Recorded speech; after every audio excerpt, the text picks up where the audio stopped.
years and Michael Jordan's bad blood, well documented. It continued this week when Zeke joined Shannon Sharpe on the Club Shay Shay podcast. Take a listen. Who would you say are the 5 toughest players that you've had to face? Again, and you can just go by the winning records, right? Right. Magic, Kareem, Okay. Bird, Dr. J, and then I would say Jordan. And then I would say Jordan. Nick, Isiah Thomas saying Michael Jordan was the fifth toughest players ever faced is blank.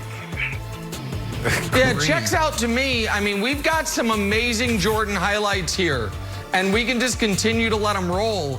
What you're going to notice in these highlights is who he's not against. The Pistons, because he ain't had many highlights against the Pistons, because they whooped him repeatedly. And I also shout out for him including Dr. J, the 15th greatest player of all time, who is historically underrated because people don't include his domination of the ABA. Listen, ask Cliff Robinson or Byron Russell who their toughest competition was. They probably say Mike. But for Zeke, he has a different history there because Zeke ran the 80s while Jordan was running to first-round exits. Like, that's just, that's just the history of the league, folks. Sorry. I don't know what to tell you. Nick, I think Nobody you're else? probably right. So my comment was, it was deceptively true. Because at first I'm like, Yeah. Isiah Thomas is hating again on Michael Jordan. Come on. And he kind of threw Dr. J in there to further that hate, in my opinion. But the other part was, when you look at it, rivalries depend on one team winning one time, then the other team winning the other time, and going back and forth. He didn't have that same type of rivalry with Michael Jordan because, of course, Jordan was just getting his career started, and then he's adding Scottie Pippen, and then they go on to dominate the 90s. So it actually is factually true, but it still comes off as hate from Isiah Thomas, again versus Michael Jordan. Jenna, this is over the top. And this is how Nick Wright sounds when we're debating Tom Brady. He begins to sound like a hater. When you hear Isiah Thomas speak on these topics on Michael Jordan and GOAT and toughest player, he begins to sound like he's a hater. And this is Nick Wright to me when we're discussing Tom Brady. And now we can start to add in all quarterbacks. We do not see eye to eye on any quarterbacks. All quarterbacks. Wow. Quarterback change there. Look, I don't think this is that incendiary. Isiah is a great player, 2-time champion, 1-time finals MVP. In fact, if you add up LeBron's finals performances and his finals MVPs to Isiah's performances and finals MVPs, you still come up one short of Michael Jordan's finals MVP. So very close. If you take LeBron's career and add Isiah Thomas's career, you almost get Jordan's career. So I think he's totally within his right. Jenna, that's just math. You see, that's just straight math. Yeah, I understand, but I just want to remind the audience, we're having a Michael Jordan discussion and an Isiah Thomas discussion. And is it Nick Wright that brings up LeBron James? Of course not. It is the Michael Jordan crew that is so paranoid about LeBron so far surpassing Jordan that Wilds couldn't help but a little drive-by on the actual GOAT because his turn. Talk some hoops. Guess who is rumored to be going after Russell Westbrook? How about the Clippers? Russ has only played one season in Houston after being shipped from OKC in that Chris Paul trade. Clippers trying to overhaul that roster again, one season after acquiring Kawhi and Paul George. So who better to break all of this down than our guy, Chris Broussard? Broussard, good morning to you. Good idea or bad idea for the Clippers to deal for Russell Westbrook?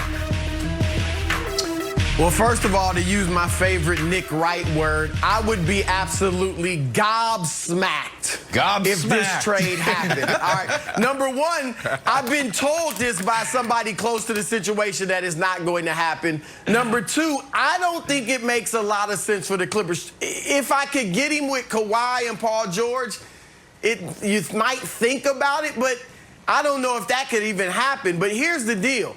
The problem with the Clippers, and I've said it many times before last year, was a lack of chemistry. Guys getting used to playing with one another on the court. in what became a short and truncated season, and guys adjusting to new and different roles both on the court and off the court. We know that was all a problem. So why in the world would I bring in the greatest, biggest chemistry experiment in the league, the granddaddy of all chemistry experiments? I love Russell Westbrook. He is a first ballot Hall of Famer, but not only that, he will be an icon in the future because of his 3 triple-double seasons. However, Russ is so unique, so different, such an energetic player. He doesn't fit in. He comes in and everything changes. Yeah. And the Clippers don't have to do that. They're not in that position where they need an overhaul. I mean, maybe if Brandon Marshall was the GM, I think he said weeks ago that he would blow it up. Maybe Brandon would do it. All they need are a few tweaks here and there, additions here and there, and that's not Russ. So, no, I do not like this. Oh, my God. Okay. I love it. That's exactly what they need.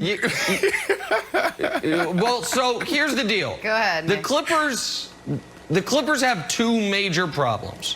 One is, in order to add a truly impactful star-level player, you have to trade Paul George. It's the only way to make the salaries work. So could you trade Paul George for Russ in something? Yeah, you probably could. I don't know if that gets you much closer. I would imagine the Clippers would love to get Drew Holiday. Could you get Drew Holiday and Jackson Hayes for Paul George? Probably. But if you're not trading Paul George, it's just going to be eating around the margins. You're not making any major systemic change. Here, though, is the other problem for the Clippers. Because they lost to the Nuggets, we are all saying, oh, it was chemistry. It was the way they collapsed at the end. The loss to the Nuggets prevented them from seeing in real time over a 7-game series that actually would have been a 5-game series against the Lakers what their real Achilles heel would have been and is going to be next year. A lack of size. So all these things, I know Kawhi Leonard gets to name the arena. He gets to pick when they practice, when the team flight goes. He also evidently gets to build the roster. And he wants high IQ players. I don't know if Russ technically qualifies as that. And he wants a floor general. That's great. You need someone who's 6'11", though, and you ain't got it.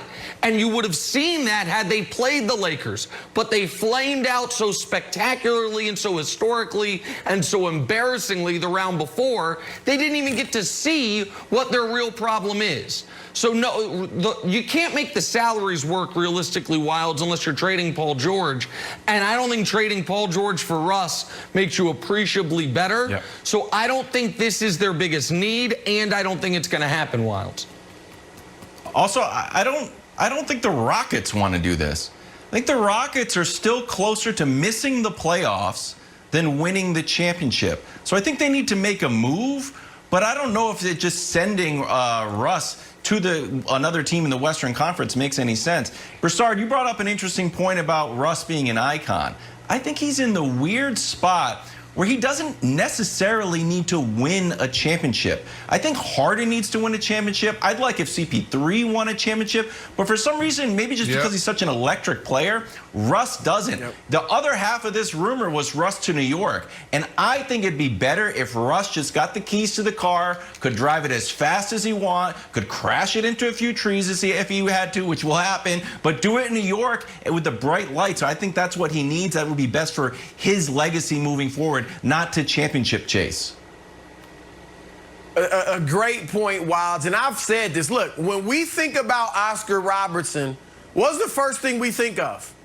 He averaged a triple-double for an entire season. It wasn't that, you know what, in 1971, he actually won the championship with Lou Alcindor, now, of course, Kareem Abdul-Jabbar. I agree. It's the same thing with Russ. His legacy, unless triple-double seasons become commonplace, right? Unless Luka does it and maybe LeBron does it and other players start doing it here and there.